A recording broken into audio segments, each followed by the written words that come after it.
আল্লাহ, আমি তো নিজেই জানি না, আমি কিচ্ছু জানি না। আল্লাহ, আমি কিচ্ছু জানি না। আমাদের ভিতরে আপনি জানেন আমি বুক এখন মাথায় সব জায়গা আছে। যেহেতু আমরা অফিসে, আমরা তো জানি, তাহলে সে অফিসে না, অবশ্যই জানি। আমরা যখন জানি তাহলে সে জানবে না, অবশ্যই সে জানবে। আরে আমি জানি না সত্যি। সবাই কিন্তু পানি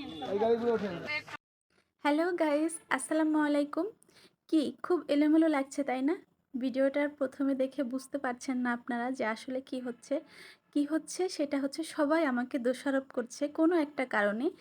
আমাদের যারা কর্মীরা আছে ফিল্ডে কাজ করে তারা, যে ম্যাম স্যার আমাদের আজকে কোথায় নিয়ে যাচ্ছে আপনি নিশ্চিত জানেন, আপনি আমাদেরকে কেন বলেননি? আসলে আমি নিজেও জানি না যে আমাদের বস আমাদের কোথায় নিয়ে যাচ্ছে।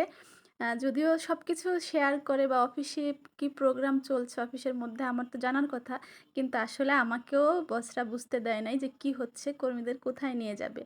তো যাই হোক, সবাই আমাকে দোষারোপ করছিল। অনেক মজা হচ্ছিল। সারপ্রাইজ তো সারপ্রাইজের মতোই ছিল। কোথায় যাচ্ছি আমরা কিছু জানি না। ফাইনালি আমরা এসে পৌঁছাইলাম। এটা হচ্ছে গোপালগঞ্জ উলপুরের জমিদার বাড়ি। এটা খুব সুন্দর একটা জায়গা। স্যারের প্ল্যান ছিল আমাদেরকে এখানে ঘোরাবে, তারপরের দিন একটা রেস্টুরেন্টে নিয়ে গিয়ে আমাদেরকে খাওয়াবে। কিন্তু দুর্ভাগ্যবশত এখানে আমাদের তখন গোপালগঞ্জে একটু ঝামেলা চলছিল, যার জন্য এই বাড়িটা বন্ধ ছিল। পর্যটকরা এখানে ঢুকতে পারতেছে না। অনেকেই এসে ফিরে ফিরে যাচ্ছিল।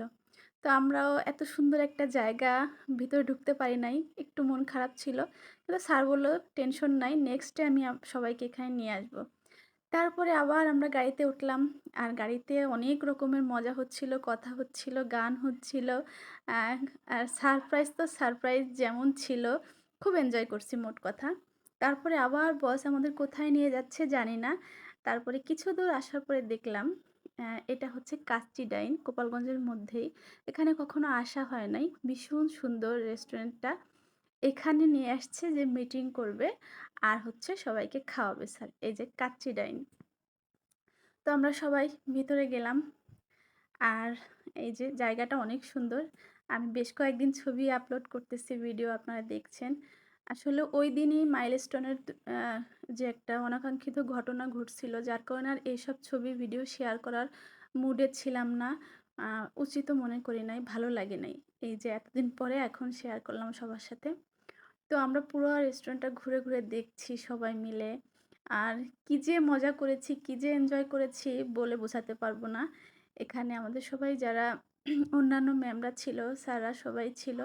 সবাই বলতে সবাই না, এই মাসে যারা ভালো কাজ করছিল তাদেরকে নিয়েই স্যার এই প্রোগ্রামটা করেছিল। আরও অনেকে আছে যাদেরকে আনা হয় নাই। আসলে যে কোনো কাজের মধ্যে মাঝে মাঝে একটু ব্রেক দেওয়া উচিত নিজেকে বা নিজেদেরকে।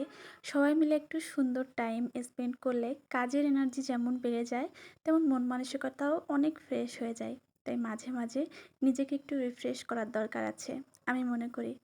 তারপরে আমাদের সবার ফটোশ্যুট চলছিল, ভিডিও চলছিল। ভীষণ এনজয় হলো সব কিছু মিলিয়ে। এর মধ্যে স্যার কিছু কথা বলল আমাদের অফিসিয়াল কাজ নিয়ে। তারপরে যার যার ভালো কাজ হচ্ছিল তাদেরকে পুরস্কার দেওয়া হইলো। ফাইনালি আমাদের সামনে খাবার চলে আসলো। আর খাবারটা এত মজার ছিল কাচ্চি, আর আমার তো আমার ছেলের কথা ভীষণ মনে পড়ছিল। তাই একটা প্যাকেট নিয়ে নিলাম, না নিলে তো হচ্ছে না। আমার সাথে আরও ম্যামরা নিয়েছিল, কারণ ভালো কিছু খাইতে গেলে আমাদের মায়েদের মুখের মধ্যে যায় না আমাদের বাচ্চাদেরকে রেখে।